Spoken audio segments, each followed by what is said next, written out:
O ano era 1926. O sertão do Nordeste fervia sob o sol escaldante e a Caatinga tinha se convertido em campo de batalha, onde coronéis mandavam e desmandavam como reis absolutos. Não era tempo de lei do governo. Era tempo da lei do mais forte, onde quem tinha terra e capangas podia fazer o que bem entendesse com os coiteiros e os pobres do mato. Por um lado, cavalgava Virgulino Ferreira, o Lampião, com seu bando de cangaceiros, 30 homens dispostos a morrer pela honra e pela liberdade do sertão. Por outro, os volantes do governo e os capangas dos coronéis, defendendo o poder corrupto dos que sempre tinham pisoteado o povo. E entre esses coronéis se destacava, como cobra venenosa no meio das pedras, o coronel Sebastião Ferreira da Rocha. Presta atenção. Cabra macho que é cabra macho não foge de história boa. Deixa o like agora e se junta a nós que a conta ainda está aberta. Aproveita e já se inscreve que aqui as histórias são arretadas de boa. O coronel media 1,70 m, bigode grosso caído para os lados como os fazendeiros ricos que mandavam na política, terno branco impecável mesmo no calor danado do sertão, sempre limpo, sempre engomado, como se o sangue que derramava escorresse da roupa sem deixar marca. Seus olhos eram o pior, pequenos, escuros, sem alma, olhos de cascavel esperando no meio das pedras, olhos que não refletiam compaixão porque compaixão ele não tinha. Mas o que realmente distinguia o coronel Sebastião era seu método. Enquanto outros coronéis mandavam fuzilar os coiteiros ou pendurar nos pés de juazeiro como aviso, Sebastião tinha desenvolvido uma obsessão particular. Uma marca registrada que o fazia temido em todo o sertão de Pernambuco, Bahia e Sergipe. Os ferros em brasa. O filho de uma égua tinha mandado construir uma fornalha portátil que seus capangas carregavam de fazenda em fazenda. Uma fornalha pequena, mas funcional, onde esquentavam barras de ferro até ficarem vermelhas como o sol do meio-dia. E quando capturavam cangaceiros ou simpatizantes de Lampião, o coronel Sebastião pessoalmente supervisionava a tortura. Não matava rápido. Isso seria misericórdia. E misericórdia era conceito que o coronel desconhecia completamente. Primeiro interrogava. Queria nomes, esconderijos, planos. Mas, na verdade, não importavam as respostas. O que ele queria era ver o medo crescendo nos olhos das vítimas. Queria sentir o cheiro do terror, saborear cada gemido. Depois vinham os ferros. Começava sempre pelas mãos. Dizia que as mãos eram o que fazia um homem útil, o que permitia trabalhar, empunhar um rifle, abraçar a família. Então o coronel destruía essa utilidade com método de açougueiro e prazer de demônio. Agarrava pessoalmente o ferro candente com uma tenaz, se aproximava do prisioneiro amarrado e, com um sorriso que era mais terrível que qualquer grito, pressionava o metal em brasa contra as palmas abertas. O cheiro de carne queimada se misturava com os berros. Os gritos ecoavam pela fazenda inteira e o coronel Sebastião fumava seu charuto importado enquanto observava como se estivesse assistindo uma rinha de galo particularmente divertida. "Queimem as mãos desse cabra!" gritava para os capangas. Para não poder mais empunhar o Winchester contra os homens de bem desse sertão, mas essa era só a desculpa dele. A verdade era mais sombria e mais simples. O desgraçado gostava do sofrimento, precisava disso como outros homens precisam de água ou cachaça. Era viciado na crueldade e cada grito de dor era uma dose que alimentava sua alma podre. Os sobreviventes das torturas dele ficavam marcados para sempre, não só no corpo, mas na alma. Homens que tinham sido fortes e trabalhadores terminavam convertidos em sombras, com as mãos inutilizadas, cicatrizes grossas e brilhantes que lembravam todo dia o inferno que tinham vivido. E o coronel Sebastião se exibia pelo sertão como se fosse dono da vida e da morte, porque de certa forma era. Tinha apoio dos políticos da capital, 50 capangas armados sob suas ordens e uma reputação de crueldade que fazia até outros coronéis o olharem com desconfiança. Mas havia algo que consumia o coronel mais que sua sede de sangue. Uma obsessão que não o deixava dormir nas noites de lua cheia. Um nome que repetia entre os dentes com ódio visceral: Lampião. O rei do cangaço tinha se convertido no pesadelo pessoal do coronel Sebastião. Cada ataque do bando era uma humilhação pessoal. Cada fazenda saqueada era uma bofetada no seu orgulho inchado. E o pior de tudo, Lampião era intocável. Aparecia e sumia como fumaça na caatinga. Atacava onde menos esperavam e se esfumava antes que os volantes pudessem reagir. O coronel tinha jurado capturar Lampião. Tinha prometido para os outros fazendeiros que traria a cabeça do cangaceiro numa gaiola de ferro. Mas mês após mês, Lampião continuava solto, continuava atacando, continuava vencendo. E isso deixava o coronel Sebastião maluco da cabeça. No escritório da fazenda, o coronel tinha um mapa pregado na parede. Um mapa do sertão cheio de marcas vermelhas, indicando ataques de Lampião. Cada marca era ferida no seu ego. Cada círculo vermelho era lembrança do seu fracasso.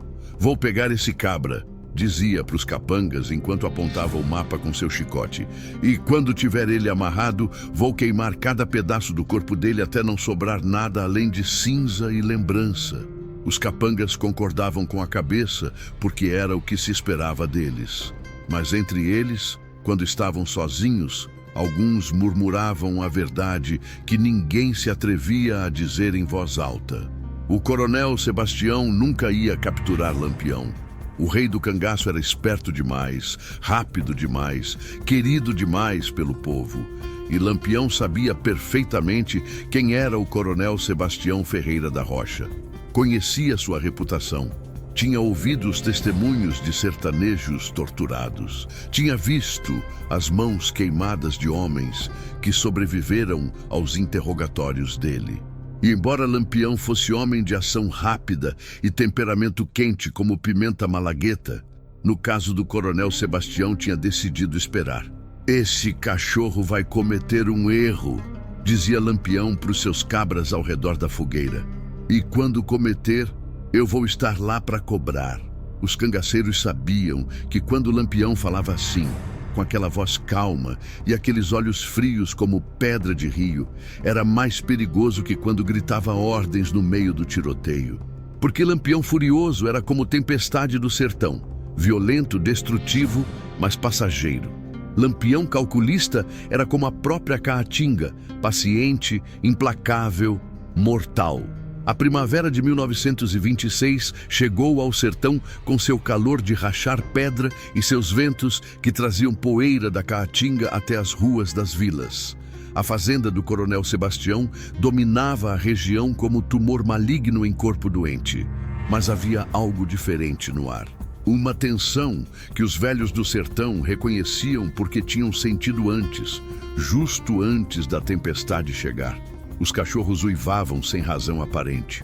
Os cavalos ficavam nervosos nos currais. E as mulheres, que sempre sabem essas coisas antes dos homens, faziam o sinal da cruz e murmuravam orações. Algo ia acontecer. E quando algo acontecia no sertão durante os tempos de Lampião, geralmente vinha acompanhado de chumbo e sangue. O coronel tinha recebido informação. Um dedo duro da vila, um desses covardes que traem o próprio povo por umas moedas, tinha dito que 3 homens jovens que moravam num sítio nas beiradas eram irmãos de Lampião: Antônio, Ezequiel e Livino Ferreira, os 3 irmãos mais novos do rei do cangaço. Quando o coronel ouviu a informação, seus olhos de cascavel brilharam com uma luz que os capangas reconheceram imediatamente. Era a luz da obsessão misturada com oportunidade. Era a luz do caçador que finalmente encontrou o rastro da presa. "Tem certeza?" perguntou o coronel ao informante, um homem magro e suado que não conseguia segurar o olhar. "Tenho sim, meu coronel. São eles. Eu vi. Se parecem com Lampião. Têm os mesmos olhos. E o mais velho, Antônio, tem uma cicatriz na sobrancelha direita, igualzinha ao cangaceiro. O coronel se recostou na cadeira, fumando seu charuto com calma calculada. Mas por dentro, sua mente corria como cavalo solto. Não tinha conseguido capturar Lampião, mas tinha algo melhor. Tinha o sangue dele. Tinha a família. E no código cruel do coronel Sebastião, isso era suficiente. Preparem uma patrulha, ordenou ao capitão dos capangas. 20 homens, os melhores atiradores. Tragam as correntes porque esses filhos da mãe vão voltar vivos. Por enquanto. A emboscada foi planejada com precisão de matador experiente. O coronel sabia que os irmãos Ferreira eram cangaceiros curtidos, capazes de brigar como o diabo se tivessem chance. Então, não daria essa chance. Ao raiar do dia seguinte, quando o sol mal começava a esquentar as pedras da Caatinga, 25 capangas cercaram o pequeno sítio onde moravam os irmãos de Lampião. Não tinha escapatória, não tinha saída. Era a armadilha perfeita.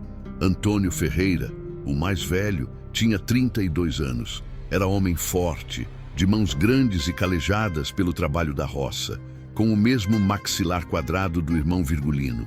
Tinha esposa e 2 filhos pequenos. Tinha brigado em 3 tiroteios ao lado de Lampião e carregava uma bala alojada no ombro esquerdo como medalha de honra. Ezequiel Ferreira tinha 28 anos. Era o mais parecido fisicamente com o rei do cangaço. Tinha o mesmo bigode grosso, os mesmos olhos que podiam ser quentes como fogo de fornalha ou frios como noite de inverno. Era vaqueiro excepcional e atirador certeiro. Os cangaceiros diziam que Ezequiel podia derrubar um homem a 200 metros com Winchester e a 50 com revólver. Livino Ferreira, o caçula, mal tinha 24 anos. Era o mais magro dos 3, com cara de menino ainda, mas com coração de onça. Tinha crescido ouvindo histórias do irmão Virgulino, o bandido que tinha se tornado rei do cangaço. Sonhava brigar ao lado dele, ganhar seu próprio lugar no bando. Os 3 irmãos estavam tomando café com tapioca quando ouviram o barulho de cascos de cavalo cercando o sítio. Não tiveram tempo nem de pegar os Winchesters. A porta se abriu com um chute e os capangas entraram como enxurrada, com rifles apontados e gritos de "Não se mexam, cabras!", enchendo o ar da manhã. Antônio tentou se levantar, mas uma coronhada na cabeça o deixou tonto e sangrando. Ezequiel conseguiu sacar o revólver, mas 3 capangas o derrubaram no chão antes que pudesse atirar. Livino, o mais novo, gritou de raiva e tentou brigar de mão limpa, até que a coronha de um Winchester o nocauteou contra a parede. Em menos de 2 minutos, os 3 irmãos de Lampião estavam no chão, amarrados com correntes, sangrando e cercados de capangas com rifles prontos para atirar a primeira provocação. O coronel Sebastião chegou 15 minutos depois, montado no seu cavalo preto, impecável no terno branco, fumando o charuto como se fosse passeio dominical. Entrou no sítio e observou os 3 irmãos no chão como se fossem bichos numa jaula. "Então vocês são a famosa família Ferreira", disse com voz suave que era mais aterradora que qualquer grito. "O grande Lampião, o rei do cangaço, o bandido que se acha invencível." Se agachou na frente de Antônio, olhando direto nos olhos dele. "Cadê seu irmão?" Antônio cuspiu sangue no chão a centímetros das botas lustrosas do coronel. "Vai se danar, coroné filho de uma égua." O coronel não se abalou. Simplesmente se levantou, limpou um pouco de poeira imaginária da manga e sorriu. Aquele sorriso que não chegava nos olhos, aquele sorriso de cobra. "Tá vendo? Tem o mesmo temperamento burro do irmão de vocês. Bom, vamos ver quanto tempo dura essa valentia quando começarmos com os ferros."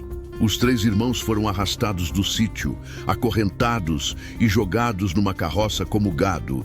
As famílias deles, escondidas nas casas vizinhas, observavam com horror, mas sem poder fazer nada. Enfrentar 25 capangas armados era suicídio e o coronel sabia disso. Gostava desse poder absoluto, dessa capacidade de destruir vidas sem consequência. A carroça entrou na vila ao meio-dia, justo quando o sol estava no ponto mais alto e mais cruel.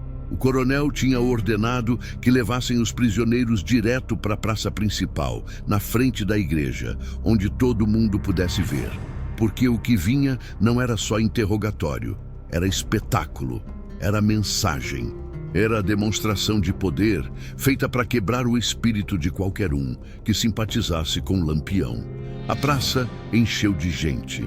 Alguns vieram obrigados pelos capangas, outros vieram por curiosidade mórbida, mas a maioria veio porque no sertão de 1926, quando o poder mandava você presenciar algo, você presenciava ou virava o próximo exemplo. Os 3 irmãos foram amarrados em postes de madeira cravados no centro da praça, as mãos estendidas e amarradas com cordas grossas que cortavam a circulação. O sol caía sobre eles como o martelo do céu, mas esse calor não era nada comparado com o que vinha. A fornalha portátil do coronel foi colocada a 10 metros de distância. 2 capangas começaram a bombear o fole, avivando as brasas até brilharem com intensidade infernal. As barras de ferro foram enfiadas no meio das chamas, esquentando devagar, passando de preto para vermelho escuro, de vermelho escuro para vermelho brilhante, de vermelho brilhante para laranja incandescente. O coronel Sebastião passeava na frente dos irmãos como diretor de circo antes do show. Fumava o charuto com calma, aproveitando o momento, saboreando o medo que começava a aparecer em alguns rostos da plateia. "Povo dessa vila", gritou com voz que ecoou pela praça inteira. "Esses homens são irmãos do bandido Lampião. Brigaram contra os homens de bem, mataram trabalhadores honestos, roubaram, destruíram propriedades." Caminhou até Antônio, o mais velho, e olhou direto nos olhos dele. "Mas eu sou o homem justo. Vou dar uma chance para vocês. Me digam, cadê Lampião? Cadê ele se esconde? Quantos cabras tem? Quais são os planos dele? E eu solto vocês com uma surra simples. As famílias podem vir buscar e levar para casa." Ezequiel, o do meio, levantou a cabeça. Tinha sangue seco na testa onde tinha levado a coronhada, mas os olhos dele brilhavam com um fogo que ferro nenhum podia apagar. "Meu irmão Virgulino tá onde sempre esteve, seu safado, no coração do povo. E vai estar lá quando você já estiver apodrecendo no inferno." A praça inteira ficou em silêncio. Até os urubus pararam de voar, porque todo mundo sabia o que vinha depois dessas palavras. O coronel Sebastião sorriu. Aquele sorriso terrível que as vítimas dele conheciam bem. "Gosto assim, homens com coragem. Isso deixa tudo mais interessante." Se virou para os capangas junto da fornalha. "Tragam os ferros." 2 capangas tiraram as barras de ferro das brasas usando tenazes compridas. O metal brilhava com luz própria, laranja incandescente, quase branco em alguns pontos. O calor que irradiava era tão intenso que dava para sentir a 3 metros de distância. O coronel pegou pessoalmente uma das barras com a tenaz. Se aproximou de Livino, o caçula, o que ainda tinha cara de menino apesar dos 24 anos. "Vamos começar com o bebê da família", disse o coronel, "para que os mais velhos saibam o que os espera." Livino tentou se mexer, tentou se soltar das cordas, mas estava amarrado tão apertado que mal conseguia respirar.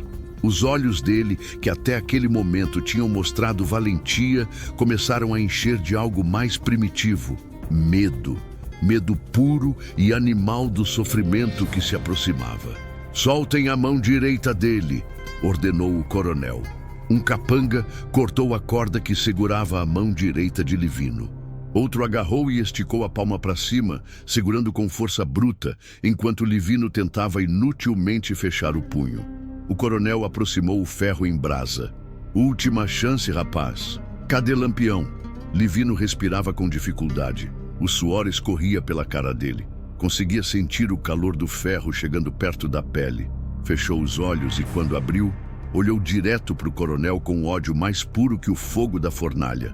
"Lampião tá em todo canto e vai vir buscar você, filho de uma égua." O coronel pressionou o ferro contra a palma aberta. O grito de Livino atravessou a praça como lança. Um grito que não era humano, um grito que vinha do mais fundo da alma quando o corpo experimenta dor além do que pode suportar. O cheiro de carne queimada se espalhou pelo ar. Um cheiro adocicado e nauseante que fez vários na plateia vomitarem ali mesmo. O ferro ficou pressionado contra a mão durante 5 segundos, que pareceram 5 horas. Quando o coronel finalmente tirou, a palma de Livino era uma massa preta e vermelha. A pele tinha derretido. Os tendões estavam expostos. Os dedos não respondiam mais. Mas o coronel não tinha terminado. "A outra mão!" gritou. E o processo se repetiu.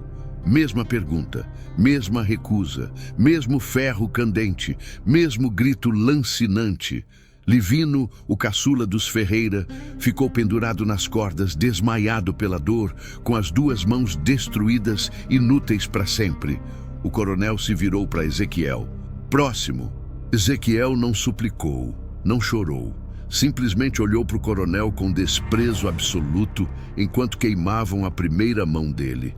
Quando gritou, não foi de medo, foi de raiva, de ódio concentrado, de promessa silenciosa de vingança. Queimaram as 2 mãos dele com a mesma metodologia brutal. E quando terminaram, Ezequiel ainda estava consciente, embora mal. O corpo dele tremia do choque, a boca murmurava maldições entre dentes cerrados. "Não vão se safar dessa", sussurrou com voz quebrada pela dor. "Lampião, Lampião vai..." "Lampião vai o quê?" interrompeu o coronel, aproximando a cara a centímetros da de Ezequiel. "Lampião vai resgatar vocês? Lampião vai se vingar? Seu irmão nem sabe que vocês estão aqui. E quando souber, vão estar mortos e enterrados em vala comum." Se levantou e olhou para Antônio, o mais velho, o que tinha cuspido sangue nas botas dele de manhã, o que tinha esposa e filhos esperando em casa. "E agora você, o irmão mais velho, o que devia ter protegido esses meninos. Olha o que você fez com eles por causa do seu orgulho burro." Antônio Ferreira levantou a cabeça. Tinha lágrimas descendo pelas bochechas. Não lágrimas de medo por ele mesmo, mas lágrimas de dor pelos irmãos mais novos, de culpa por não ter conseguido protegê-los, de impotência absoluta. Mas quando falou, a voz era firme. "Meu irmão Virgulino é a tempestade da Caatinga. E tempestade não perdoa. Você já está morto, coronel." Só ainda não percebeu. O coronel riu. Uma risada fria como pedra de túmulo. "Ameaças? Sério? Bom, vamos ver se continua falando assim depois disso." E aplicaram os ferros. Primeiro a mão direita, depois a esquerda. Antônio gritou até perder a voz. Gritou até as cordas vocais rasgarem. Gritou até só sobrar um gemido rouco e animal. Os 3 irmãos de Lampião ficaram pendurados nos postes como espantalhos, com as mãos carbonizadas, inúteis, com o corpo em choque, com a alma quebrada, mas não vencidos, porque nos olhos deles, apesar da dor insuportável, ainda brilhava algo, uma fagulha de dignidade que nem todos os ferros do inferno podiam apagar. O povo da vila presenciou tudo em silêncio.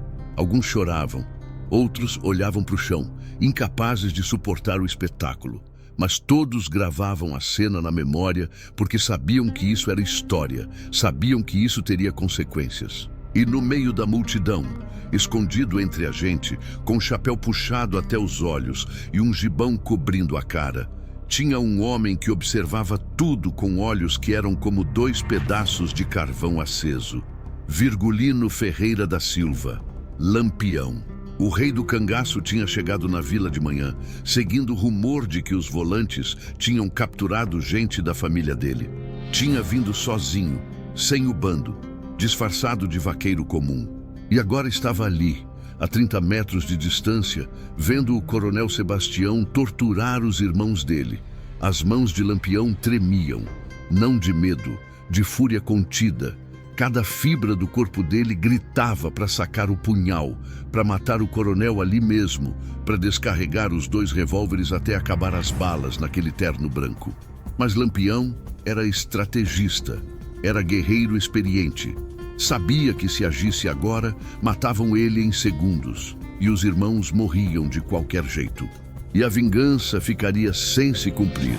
Então fez a coisa mais difícil que um homem pode fazer quando vê a família sofrer. Não fez nada, ficou parado, observando, gravando cada detalhe na memória. O rosto do coronel, os capangas que seguravam os ferros, o jeito que o filho de uma égua sorria. Gravou tudo, porque Lampião sabia que vingança não se serve quente, vingança se serve fria, calculada, perfeita.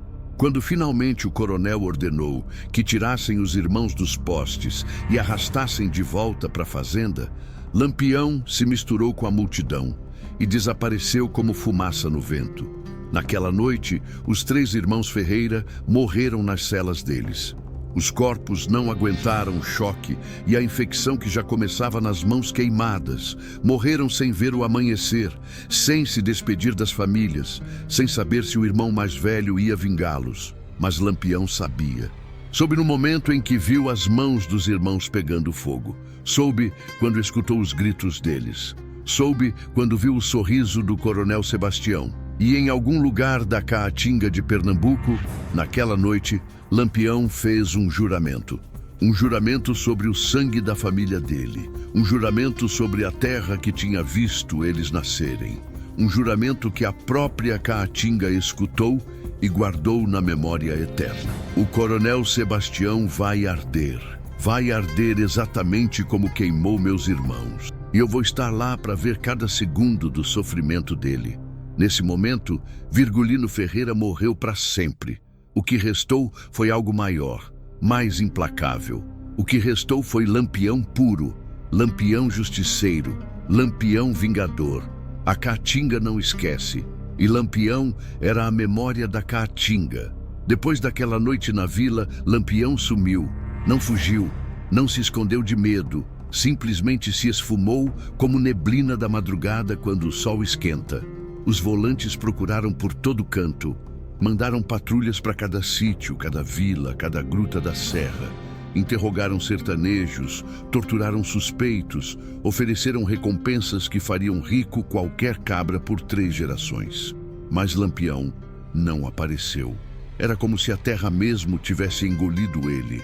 E o silêncio era mais assustador que qualquer ameaça. O coronel Sebastião, por sua vez, festejava. Na cabeça doente dele, tinha vencido.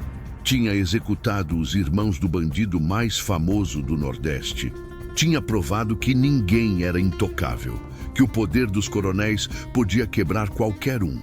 Viram? Dizia para os capangas enquanto bebia conhaque importado no escritório da fazenda. O grande Lampião não passa de um covarde. Matei os irmãos dele e o cabra nem teve coragem de vir resgatar. Deve estar escondido em alguma furna, chorando feito mulher. Os capangas riam porque era o que se esperava deles. Mas nos olhos tinha algo diferente. Dúvida, inquietação, porque conheciam as histórias. Conheciam a lenda de Lampião e sabiam que o rei do cangaço não era homem que perdoava e definitivamente não era homem que esquecia. Meu coronel, se atreveu a dizer um capataz mais velho, não acha que devia reforçar a segurança? Lampião tem 100 cangaceiros, pode atacar a qualquer momento. O coronel olhou para ele com desprezo. Medo, capataz? Tem medo de um bandido sujo da Caatinga? A gente tem 50 homens armados, metralhadoras, munição de sobra. Essa fazenda é fortaleza. Lampião pode vir com o bando inteiro de desgraçados que a gente varre eles como cisco. Mas de noite, quando estava sozinho no quarto, o coronel Sebastião dormia com o revólver debaixo do travesseiro e acordava com cada barulho, cada rangido de madeira, cada grito de sentinela nas torres, porque no fundo, num lugar profundo que se recusava a reconhecer, sabia a verdade.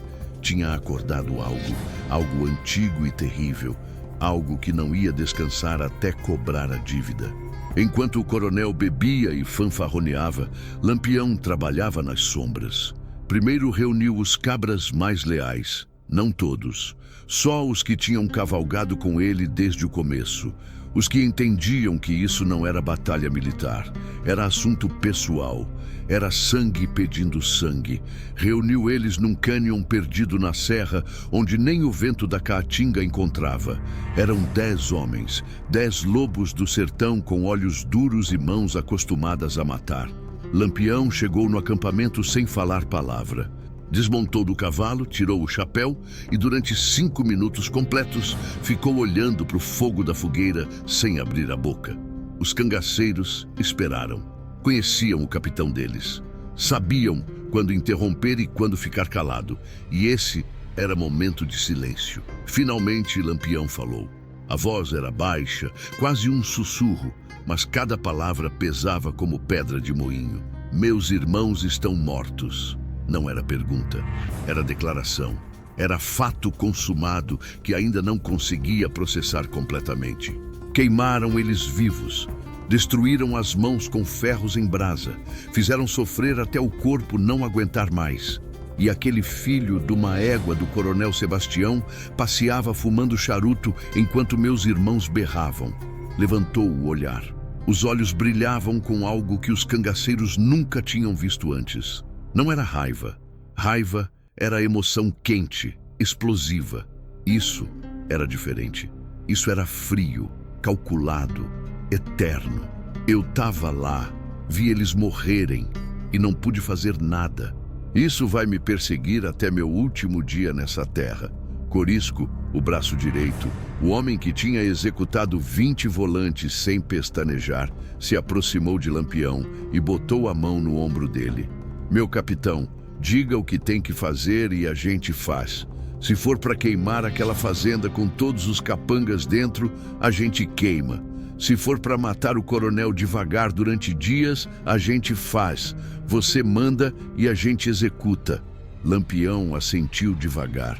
A gente vai fazer, mas não agora, não amanhã. Isso vai cozinhar em fogo baixo, meus cabras, porque eu não quero só matar o coronel. Eu quero que ele sofra, quero que sinta o mesmo medo que meus irmãos sentiram. Quero que saiba que vai morrer e que não tem escapatória. E depois, quando já tiver quebrado, quando já tiver suplicando, aí eu vou queimar ele exatamente como ele queimou minha sangue. Os cangaceiros concordaram com a cabeça. Entenderam. Isso não era batalha. Era ritual. Era justiça ancestral que não podia ter pressa. Qual é o plano, meu capitão? Perguntou Corisco. Lampião se levantou e começou a andar ao redor da fogueira. A mente dele já trabalhava, calculando, tecendo a armadilha perfeita. A fazenda do coronel é fortaleza. Muros grossos, torres de vigia, 50 capangas. Não dá para atacar de frente sem perder metade dos nossos. E mesmo que a gente ganhasse, o coronel podia morrer no tiroteio. Um tiro rápido, sem sofrimento. Isso não serve. Parou e olhou para os homens dele. Então a gente vai entrar sem disparar um tiro. Vamos nos infiltrar como fantasmas. E quando o coronel menos esperar, a gente vai estar dentro dos muros dele. Como, meu capitão? Perguntou outro cangaceiro. Lampião sorriu. Mas não era sorriso de alegria. Era sorriso de lobo que encontrou o rastro do cordeiro. O coronel precisa de trabalhadores. Sempre precisa de peões para manter a fazenda, limpar os currais, carregar munição. É trabalho que os capangas consideram debaixo da dignidade deles. Então contratam gente da vila, sertanejos, gente invisível. Os cangaceiros começaram a entender.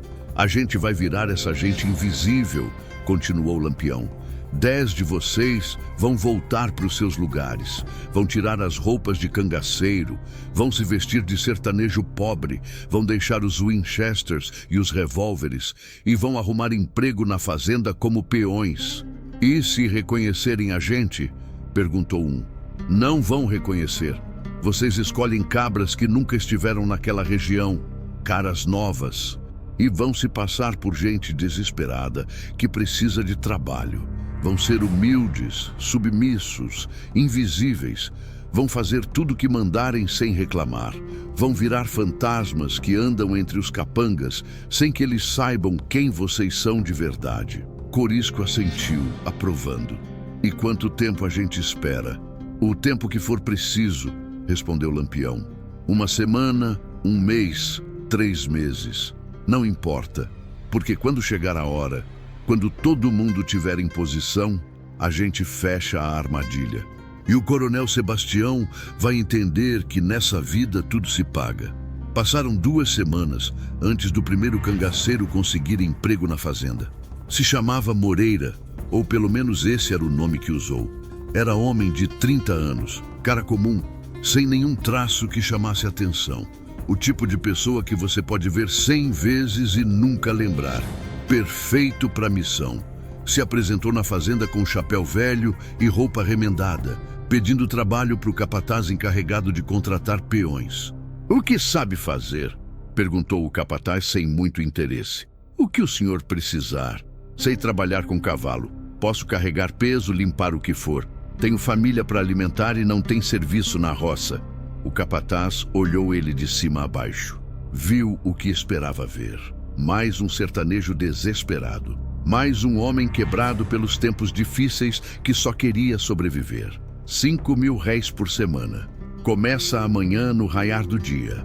E se a gente pegar você roubando nem que seja um prego, a gente fuzila. Entendeu? Sim, senhor capataz. Muito obrigado, senhor. Moreira saiu da fazenda andando devagar, com os ombros caídos como um homem derrotado. Mas por dentro, o coração batia forte. Tinha cruzado a primeira linha, estava dentro. Durante as semanas seguintes, mais cangaceiros foram entrando um por um. Nunca juntos, nunca em grupo. Sempre separados por dias, usando histórias diferentes, nomes diferentes. Um disse que era viúvo, outro que vinha do Ceará fugindo da seca, outro que tinha perdido o sítio num incêndio. Histórias diferentes, mas todas críveis, todas feitas para não levantar suspeita. E funcionou. Para os capangas da fazenda, esses peões novos não eram mais que parte da paisagem. Carne barata que fazia o serviço sujo que ninguém mais queria fazer. Os capangas nem olhavam nos olhos deles. Mandavam fazer coisas e eles obedeciam sem questionar. Eram invisíveis. Fantasmas que andavam entre os vivos. Mas de noite, quando os capangas dormiam, os cangaceiros se reuniam em segredo no curral. Ali, sussurrando na escuridão, planejavam. Memorizavam a distribuição da fazenda. Contavam quantos capangas tinha em cada turno. Identificavam onde o coronel dormia, onde estavam as armas, onde estavam os pontos fracos e reportavam tudo para Lampião. O rei do cangaço não estava longe. Tinha se instalado num sítio abandonado a 3 horas de cavalo da fazenda. De lá, recebia os informes dos homens infiltrados, ajustava o plano, esperava o momento perfeito, porque Lampião sabia que vingança apressada é vingança desperdiçada, e ele tinha esperado demais para desperdiçar essa oportunidade. O coronel Sebastião, enquanto isso, começava a relaxar. Tinham passado 2 meses desde a execução dos irmãos de Lampião e não tinha acontecido nada. Não tinha ataques, não tinha emboscadas, não tinha ameaças. O bandido covarde tinha se escondido e o mundo continuava girando. "Viram?" dizia para os capangas durante os jantares no salão da fazenda. "Eu disse que Lampião era só fachada. Muito barulho e pouca bala. Eu quebrei o orgulho dele quando quebrei os irmãos. Agora ele sabe que eu sou o dono desse sertão." Bebia mais, dormia melhor. Até tinha parado de manter o revólver debaixo do travesseiro. A arrogância dele crescia cada dia como tumor maligno. Passeava pela vila sem escolta. Visitava as tavernas. Se gabava da vitória para qualquer um que quisesse ouvir. E na fazenda, os peões novos continuavam trabalhando, limpando, carregando, passando despercebidos. Um deles, o que se chamava Moreira, trabalhava nos currais logo embaixo da janela do escritório do coronel. E cada vez que o coronel falava, cada vez que se gabava de como tinha quebrado os Ferreira, Moreira escutava, e lembrava, e reportava para Lampião.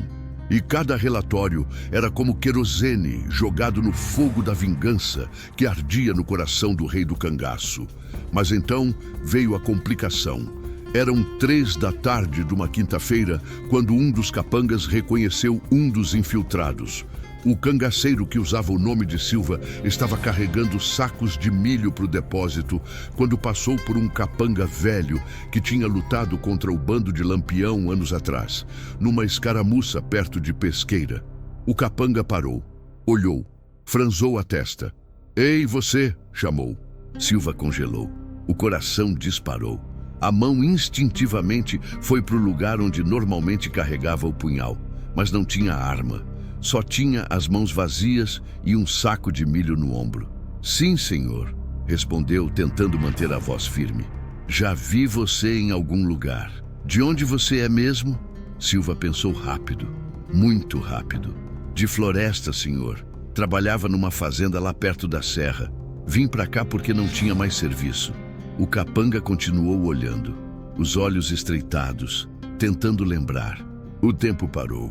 Era questão de segundos até o capanga conectar os pontos, até lembrar onde tinha visto aquela cara, até gritar que tinha um cangaceiro infiltrado na fazenda. E nesse momento, o plano inteiro desmoronaria. Os outros infiltrados seriam descobertos, todos fuzilados, e Lampião perderia a chance de fazer justiça. Silva fez a única coisa que podia fazer. Baixou os olhos, curvou os ombros, fez a pose mais submissa possível. "Me desculpe se fiz algo errado, senhor. Eu só quero trabalhar e receber meu dinheiro. Tenho 6 filhos para alimentar." Mentiu, não tinha filhos, mas a história funcionou. O capanga piscou. A memória não completou a conexão. A postura submissa, a roupa de peão, o saco de milho, tudo conspirava para convencê-lo que era só mais um sertanejo fudido tentando sobreviver. "Sei", resmungou o capanga. "Deve ter uma cara comum. Volta pro trabalho." "Sim, senhor. Com licença, senhor." Silva continuou andando. Não depressa demais, não devagar demais. No passo exato de um trabalhador cansado indo fazer seu serviço. Mas o suor escorria pelas costas dele debaixo da camisa, porque tinha estado a segundos de arruinar tudo. Naquela noite, Moreira mandou mensagem urgente para Lampião. "Um dos nossos quase foi reconhecido. A situação tá ficando perigosa. Quanto tempo mais a gente espera?" A resposta de Lampião veio no dia seguinte. "Já tá na hora. Na próxima lua nova, a gente ataca." Eram 11 da noite da quinta-feira. Lampião recebeu o relatório final de Moreira. Estava tudo pronto. Os 10 homens infiltrados conheciam cada canto da fazenda. E tinha algo mais importante. O coronel tinha baixado a guarda completamente. Só tinha 20 capangas de turno nas noites. O resto dormia. E o coronel Sebastião ficava sozinho no escritório até tarde, bebendo e escrevendo relatórios. Lampião assentiu devagar. Os olhos brilharam na escuridão da noite. "Quando é a próxima lua nova?" perguntou. "Em 3 dias, meu capitão." "Perfeito. A noite mais escura do mês. A noite onde até as sombras têm sombras." Se levantou e olhou na direção onde ficava a fazenda do coronel, embora não conseguisse ver dali. "Manda mensagem para os cabras, que se preparem. Em 3 dias a gente cobra a dívida. E o coronel Sebastião vai aprender que no sertão de Pernambuco a justiça não chega de trem do governo, chega a cavalo e chega com fogo." Os 3 dias seguintes foram os mais longos na vida dos cangaceiros infiltrados. Cada hora que passava era mais uma hora de tensão. Cada vez que um capanga olhava para eles, suavam pensando que tinham sido descobertos. Cada noite que deitavam nos jergões do curral, se perguntavam se iam ver o amanhecer. Mas seguiram em frente, porque eram homens de Lampião, e homens de Lampião não se acovardavam. A noite da lua nova chegou finalmente. Era noite tão escura que não dava para ver a própria mão na frente da cara. O tipo de noite que os velhos da Caatinga chamam de noite de almas. Quando até os espíritos preferem ficar escondidos. Eram 10 da noite, quando a fazenda ficou quieta e a maioria dos capangas dormia. Algo começou a se mexer nas sombras. Os 10 cangaceiros infiltrados se levantaram dos jergões. Se moviam como fantasmas, porque era isso que eram, fantasmas que tinham andado entre os capangas durante semanas, esperando esse momento. Um por um, foram para as posições específicas. Um junto do portão principal, outro perto do alojamento dos capangas, outro na torre de vigia, outro nos currais onde ficavam os cavalos, e do lado de fora da fazenda, escondidos na escuridão absoluta, 100 cangaceiros montados esperavam o sinal. Lampião estava entre eles, vestido completamente de preto, com 2 revólveres no cinto, com olhos que brilhavam com antecipação da justiça que tinha esperado durante 2 meses eternos. Quando escutarem o assobio, sussurrou para os homens, entram em silêncio, sem atirar a menos que seja preciso. O alvo é o coronel. Só o coronel. Os outros capangas podem viver ou morrer conforme escolherem. Mas o coronel é meu. Os cangaceiros concordaram. Revisaram as armas pela última vez. Checaram os punhais. Se prepararam mentalmente para o que vinha. E então, de dentro da fazenda, veio o som que tinham esperado. Um assobio baixo, mal audível, mas claro como sino de igreja para os ouvidos treinados dos cangaceiros. A armadilha estava pronta. E o coronel Sebastião, bebendo seu conhaque no escritório, sem a menor ideia do que se aproximava, estava prestes a descobrir o verdadeiro significado do terror. Porque a Caatinga não esquece. E Lampião era a memória da Caatinga. E naquela noite, a memória vinha cobrar. A escuridão da lua nova cobria a fazenda como mortalha. Não tinha estrelas. As nuvens grossas tampavam qualquer luz do céu. Era o tipo de noite onde um homem podia sumir a 3 passos de distância. Perfeita para o que vinha. O assobio tinha soado, e como engrenagens de relógio mortal, a máquina da vingança começou a se mover. Os 10 cangaceiros infiltrados agiram com precisão cirúrgica. Moreira, o primeiro que tinha entrado semanas atrás, se aproximou do sentinela do portão principal. O capanga estava meio dormindo, encostado no muro, com o rifle frouxo nas mãos. "Ô, patrão", sussurrou Moreira, "acho que tem alguém lá fora. Escutei barulho nos currais." O sentinela se endireitou alerta de repente. "Barulho? Que tipo de barulho?" "Não sei. Como cavalo inquieto, talvez seja onça." O sentinela suspirou com fastio e começou a caminhar para o curral. Moreira seguiu. Quando estavam longe de qualquer testemunha, na escuridão entre 2 galpões, Moreira sacou o punhal que tinha escondido debaixo da camisa durante semanas. O capanga nem teve tempo de gritar. A lâmina cortou a garganta dele limpo. Caiu sem fazer mais barulho que um suspiro abafado. Moreira arrastou o corpo para trás de uns barris e pegou o rifle. Primeira peça eliminada do tabuleiro. Na torre de vigia, outro cangaceiro cuidava do vigia. Tinha levado cachaça envenenada meia hora antes. O capanga agora dormia profundo, roncando em cima do rifle. O cangaceiro simplesmente pegou as chaves e abriu o portão principal por dentro. As grandes portas de madeira da fazenda se abriram sem fazer barulho. E por elas, como rio silencioso de morte, entraram os 100 cangaceiros de Lampião. Se moviam como sombras, sem falar, sem fazer som. Cada um sabia exatamente o que fazer e onde ir. Lampião tinha treinado eles para isso. Não era a primeira vez que tomavam uma posição inimiga, mas essa vez era diferente. Essa vez era pessoal. Lampião entrou por último com Corisco ao lado. Os olhos dele escanearam o pátio da fazenda. Tudo em ordem. Os capangas dormiam. As lamparinas estavam apagadas. O mundo não suspeitava nada. "Cadê?" sussurrou Lampião para Moreira, que tinha se aproximado. "No escritório, meu capitão. Segundo andar do prédio principal. Porta no fim do corredor. Tá sozinho. Sempre fica bebendo até passar da meia-noite." Lampião assentiu. Olhou para Corisco. "Segura a fazenda. Bloqueia todas as saídas. Se algum capanga acordar e resistir, mata. Se render, amarra. Mas ninguém, absolutamente ninguém, entra naquele prédio. O coronel é meu. Como mandar, meu capitão?" Corisco saiu com 50 homens para garantir o perímetro. Lampião pegou 10 cangaceiros escolhidos e caminhou para o prédio principal, onde o coronel Sebastião aproveitava a última bebida como homem livre. As escadas de madeira rangeram mal debaixo do peso dos cangaceiros. Se moviam devagar, metódico, como cirurgiões se aproximando de uma operação delicada.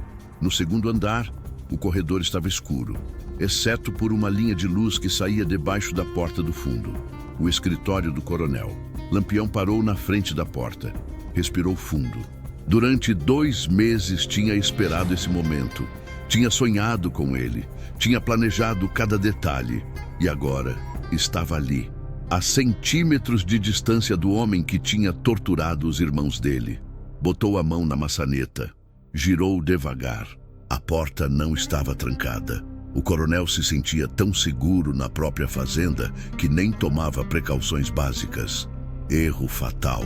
Lampião abriu a porta com força. O coronel Sebastião estava sentado na escrivaninha com uma taça de conhaque numa mão e um charuto na outra. Levantou o olhar surpreso quando a porta se abriu de repente. Por um segundo, só teve confusão no rosto dele. Não entendia o que um desconhecido fazia entrando no escritório sem bater. Abriu a boca para gritar, para chamar a guarda. E então reconheceu a cara do homem na porta. Lampião. O coronel ficou pálido como papel. A taça de conhaque caiu da mão dele espatifando no chão. O charuto rolou pela escrivaninha. A mão se moveu instintivamente para o revólver que pendurava na cadeira. "Eu não faria isso se fosse você", disse Lampião com voz tranquila enquanto entrava no escritório. Atrás dele, os 10 cangaceiros encheram o quarto com Winchesters, apontados direto para o coronel. Sebastião congelou o movimento. A mão ficou suspensa a centímetros do revólver. Os olhos de Cascavel, que tinham visto tantas torturas sem pestanejar, agora mostravam algo que provavelmente nunca tinha sentido antes na vida. Medo. Medo puro e absoluto. "Lampião", conseguiu dizer com voz quebrada. Como você entrou?" "Na minha fortaleza impenetrável", completou Lampião. "Pela porta da frente, seu safado. Sabe quem eram aqueles peões humildes que você vinha vendo durante semanas? Aqueles sertanejos invisíveis que limpavam sua porcaria e carregavam suas balas? Eram meus cabras, meus cangaceiros, fantasmas que andavam entre vocês enquanto você se gabava de como tinha me quebrado." O coronel engoliu seco. O medo nos olhos crescia como mancha de tinta em papel. "Lampião, escuta. Eu só estava seguindo ordens. O governo mandou eu." "Cala a boca!" O grito de Lampião fez as paredes tremerem. Foi um grito que vinha do mais fundo da alma dele, do lugar onde tinha guardado a dor de ver os irmãos morrerem, do inferno pessoal que tinha vivido durante 2 meses. "Não vem me encher com conversa de que seguia ordens. Você gostou de cada segundo, passeava fumando charuto enquanto meus irmãos berravam. Queimou eles, destruiu as mãos, fez sofrer até morrerem." Lampião chegou até a escrivaninha e se inclinou sobre ela, botando a cara a centímetros da do coronel. "E eu estava lá, escondido no meio do povo. Vi tudo, escutei tudo e jurei para mim mesmo que você ia pagar. E essa noite, filho de uma égua, você vai pagar cada segundo de sofrimento que causou para os meus irmãos." O coronel tentou se levantar da cadeira, mas 2 cangaceiros o seguraram pelos ombros, pregando ele no lugar. "Você não pode fazer isso!" gritou Sebastião e a voz dele quebrou de desespero. "Sou proprietário respeitado, tenho conexões com o governo. Se me matar, vão mandar o exército inteiro atrás de você." Lampião se endireitou e riu, mas não era risada de alegria. Era risada fria como cova aberta. "Matar? Quem disse que vou te matar?" "Ainda não, compadre. Primeiro você vai sofrer, vai sentir exatamente o que meus irmãos sentiram. E depois, quando já estiver suplicando pela morte, quando não sobrar nem um pingo de dignidade, aí sim eu deixo você morrer." Fez um sinal, e os cangaceiros arrancaram o coronel da cadeira com um puxão. Jogaram ele no chão. Tiraram o terno branco impecável, deixando ele só de calça e camisa de baixo. O homem que tinha passeado com tanto orgulho agora tremia como bicho ferido. Levem ele para o pátio, ordenou Lampião, e tragam a fornalha. Os olhos do coronel se abriram com terror absoluto quando escutou essa palavra. Fornalha. A mesma fornalha que ele tinha usado para torturar tantos. A mesma fornalha que tinha esquentado os ferros que queimaram as mãos dos irmãos de Lampião. Não, não, não, Lampião, por favor, por favor. Lampião se agachou até ficar na altura do coronel, jogado no chão. Meus irmãos suplicaram. Você deu misericórdia quando rogaram? Não. Então não espere misericórdia de mim. Arrastaram o coronel pelas escadas. Os gritos dele começavam a acordar os capangas na fazenda. Mas já era tarde demais. Os cangaceiros de Corisco tinham eles sob controle. Os que tentaram resistir foram abatidos em segundos. Os que se renderam foram amarrados e obrigados a sair para o pátio. Porque Lampião queria testemunhas, queria que isso fosse visto, queria que a história se contasse, queria que todo o Nordeste soubesse o que acontecia quando mexia com a família do rei do cangaço. No pátio central da fazenda, os cangaceiros tinham acendido tochas. A mesma fornalha portátil do coronel, a que ele tinha usado para tantas torturas, estava ali. Já tinham as brasas esquentando, já tinham os ferros prontos. Os capangas sobreviventes estavam ajoelhados em fila com as mãos amarradas. Observavam em silêncio enquanto arrastavam o patrão deles para o centro do pátio e amarravam num poste. O coronel Sebastião chorava abertamente. Agora todas as fanfarronadas, toda a crueldade, todo o poder tinham derretido como cera no sol. O que sobrava era só um homem apavorado enfrentando as consequências dos atos dele. Eu tenho família, berrou. Tenho esposa, tenho filhos. Por favor. Lampião parou na hora. Se virou devagar para o coronel. E quando falou, a voz era tão fria que até as chamas das tochas pareceram tremer. Família. Meus irmãos também tinham família. Antônio tinha esposa e 2 meninos pequenos, que agora são órfãos. Ezequiel ia casar em 2 meses. Livino mal tinha 24 anos. Vida inteira pela frente. E você tirou isso deles. Se aproximou do coronel e agarrou ele pelo cabelo, forçando-o a olhar nos olhos dele. Então, não vem me falar de família, seu safado, porque você destruiu a minha. E agora eu vou destruir você. Os cangaceiros tiraram os ferros da fornalha. Brilhavam laranja na escuridão da noite. O coronel Sebastião começou a gritar, a suplicar, a prometer coisas, dinheiro, informação, o que Lampião quisesse. Mas Lampião não queria nada, exceto justiça. Comecem pelas mãos, ordenou com voz que não admitia argumento. Exatamente como ele fez com meus irmãos. 2 cangaceiros se aproximaram do coronel com os ferros em brasa. Ele tentou se soltar, mas as cordas seguravam firme. Os gritos encheram a noite quando o primeiro ferro tocou a palma direita dele. Era o mesmo grito que Lampião tinha escutado dos irmãos 2 meses atrás. O mesmo grito de agonia que tinha gravado na memória. E agora se repetia. Mas dessa vez era o grito do carrasco virando vítima. Queimaram as 2 mãos dele metodicamente, sem pressa, com a mesma crueldade científica que o coronel tinha usado com tantos outros. O cheiro de carne queimada encheu o pátio. Os capangas prisioneiros olhavam com horror. Alguns choravam, outros vomitavam, mas Lampião obrigou todos a observar. Olhem bem! Gritou Lampião para os capangas. Isso é o que acontece quando servem homens sem honra. Isso é o que acontece quando torturam inocentes. Isso é justiça, cabras, justiça do sertão. Quando terminaram com as mãos, o coronel Sebastião estava semiconsciente pela dor. O corpo tremia. Os gritos tinham virado gemidos, mas Lampião não tinha acabado. Tragam querosene, ordenou. Todo o que acharem. Os cangaceiros se espalharam pela fazenda. Voltaram com barris de querosene que os capangas usavam para os lampiões. 10 barris, 20, 30. Foram empilhando ao redor do prédio principal da fazenda. O coronel, através da névoa de dor, começou a entender o que vinha. Os olhos se abriram com terror renovado. Não, Lampião, não! Lampião se aproximou dele uma última vez. Se agachou até ficar na altura dele. E quando falou, a voz era suave, quase gentil, o que deixava ainda mais terrível. Meus irmãos morreram nas celas deles, sozinhos, no escuro, com as mãos queimadas, sabendo que ninguém ia salvar eles. E eu não pude fazer nada para ajudar. Tive que viver com essa dor cada segundo de cada dia, desde então. Se levantou e olhou para o coronel direto nos olhos. Então você vai morrer exatamente como eles deviam ter morrido se eu pudesse ter feito justiça naquele dia.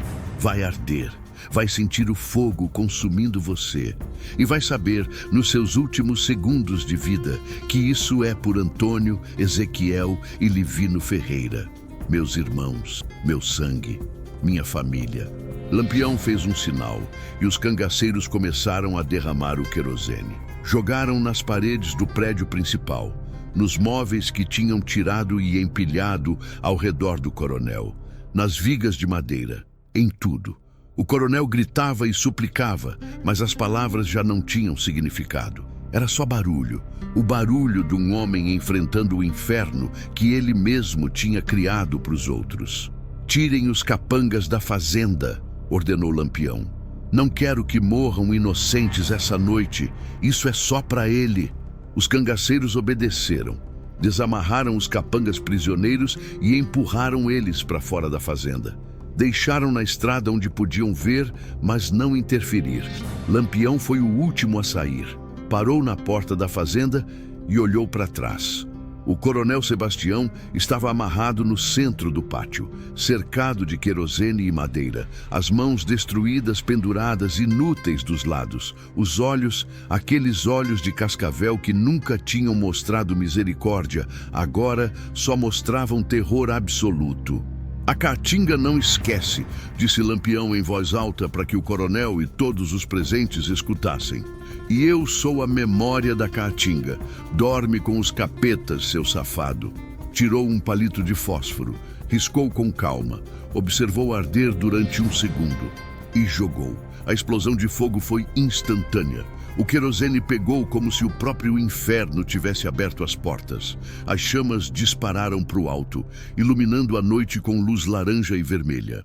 O calor era tão intenso que Lampião e os cangaceiros tiveram que recuar vários metros. O coronel Sebastião começou a berrar. Não eram gritos humanos, eram uivos de dor pura, de terror absoluto, de arrependimento tardio. Gritou até o fumo encher os pulmões dele, até o fogo consumir o corpo, até só sobrar silêncio. A fazenda inteira ardeu. As chamas alcançaram o céu como dedos vermelhos tentando agarrar as nuvens. O prédio rangia e desabava, as vigas caíam, os muros rachavam. Tudo que o coronel tinha construído virava cinza. Lampião observou tudo do cavalo dele, montado a 50 metros de distância.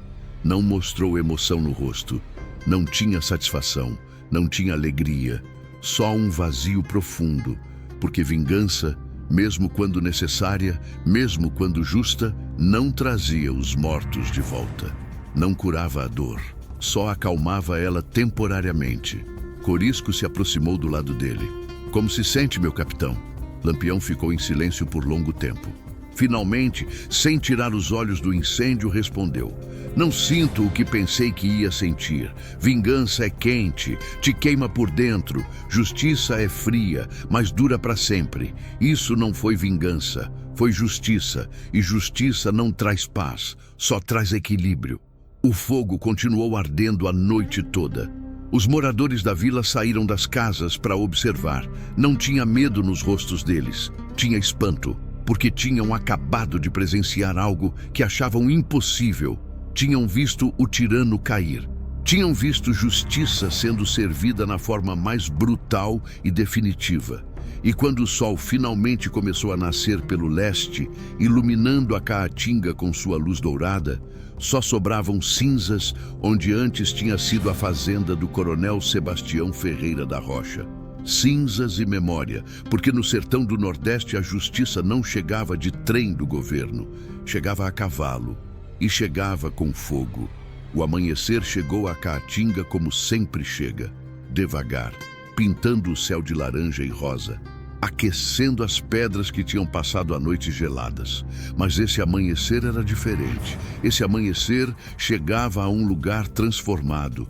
Lampião ainda estava lá, montado no cavalo, observando as ruínas fumegantes com olhos que tinham visto demais.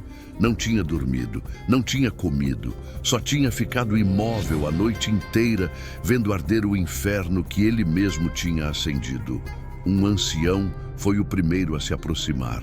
Tinha as costas curvadas por anos de trabalho duro e a cara cheia de rugas profundas, como cânions da Caatinga. Parou a uns metros de Lampião e olhou para ele com olhos lacrimejantes. "Meu neto", disse com voz quebrada. Meu neto tinha 17 anos quando o coronel pegou ele. Acusou de ser cangaceiro. Queimou as mãos, como fez com seus irmãos, capitão Lampião.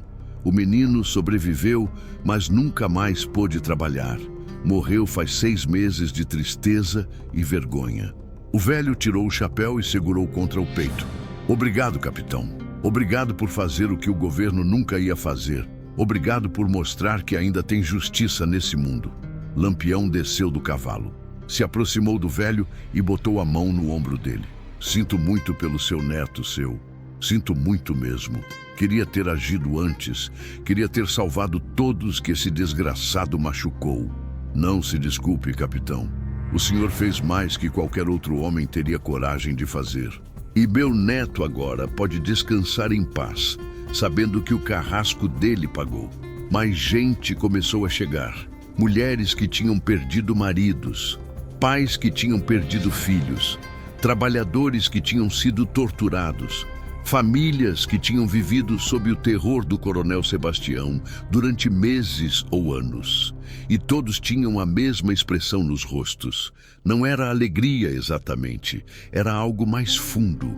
Era a sensação de que finalmente, depois de tanto sofrimento, depois de tanta impunidade, a justiça tinha chegado. Tarde, brutal, definitiva, mas tinha chegado. Os cangaceiros começaram a se preparar para partir. Tinham feito o que vieram fazer. Ficar mais tempo era risco desnecessário. Os volantes iam receber notícia do incêndio e viriam com reforços. Era hora de sumir na Caatinga, como sempre faziam. Mas antes de ir, Lampião deu uma ordem.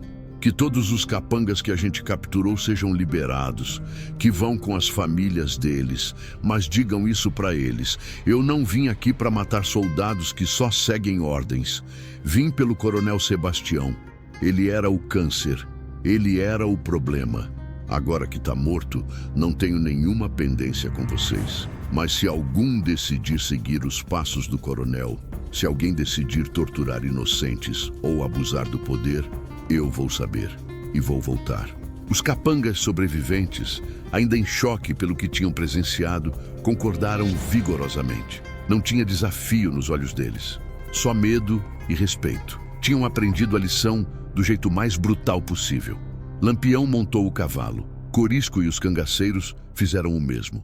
Estavam prestes a partir quando um menino saiu correndo do meio da multidão. Não tinha mais que 8 anos. Carregava algo nas mãos. "Capitão Lampião! Capitão Lampião!"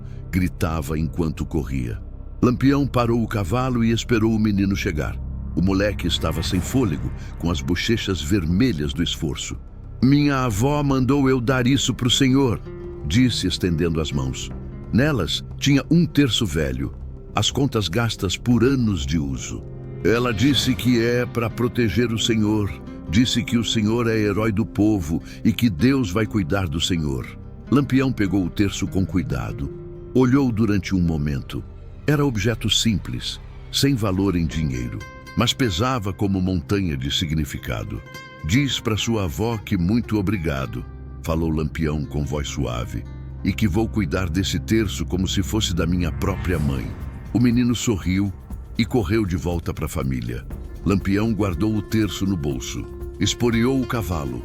A fornalha do coronel Sebastião explodiu numa última chama que iluminou toda a Caatinga como o sol da meia-noite. Quando a fumaça se dissipou, só restavam as marcas dos cascos na terra seca e o eco da voz de Lampião no vento seco da manhã. A notícia do que tinha acontecido se espalhou como fogo em capim seco, em cada vila, em cada sítio, em cada taverna de Pernambuco, Bahia, Sergipe, Paraíba, Ceará. Se contava a história. E como acontece com todas as histórias verdadeiras, crescia com cada contação, virava lenda. Os cantadores começaram a aparecer dias depois. Com violas e vozes roucas de cachaça, narravam em versos que o povo memorizava e repetia. O coronel Sebastião era demônio de terno branco. Queimava mão de pobre sem ter dó, nem ter quebranto. Mas tocou na família do rei do nosso canto. E Lampião mostrou que tudo nessa vida a gente paga tanto. Com ferros em brasa torturou os 3 irmãos, Antônio, Ezequiel e Livino nas suas mãos. Mas Lampião não esqueceu, armou seus planos sãos, e o coronel ardeu em chamas pagando as obrigações. Os cantos se cantavam em casamentos e enterros, em festas e velórios. Viraram parte do folclore nordestino. Memória viva de um tempo quando homens de honra ainda existiam e justiça, embora brutal, era real. E foi assim que nasceu mais uma lenda do cangaço. Se gostaram dessa história, curtam e se inscrevam. O sertão tá cheio de causo para contar. Aqui é justiça de verdade, feita com coragem e bala. Deixa o like e vem com nós desbravar o sertão.